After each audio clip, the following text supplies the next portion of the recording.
Why do so many Chevy Traverse owners struggle with backup camera issues? Let's make sure you're not one of them.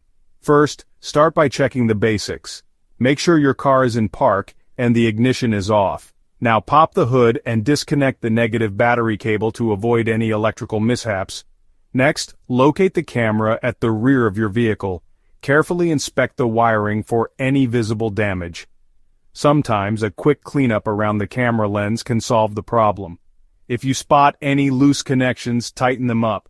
If that didn't work, it's time to check the fuse. Find the fuse box, usually located under the dashboard or in the engine compartment. Look for the fuse labeled backup camera and see if it's blown. If it is, replace it with a new one of the same rating. Still no luck? You might need to reset the camera system. Reconnect the battery, turn on your car, and put it in reverse. This can sometimes reboot the system and solve the issue. If your camera still isn't working, it could be a sign of a bigger problem. In that case, it's best to consult a professional, and there you have it, a quick guide to getting your Chevy Traverse backup camera back on track.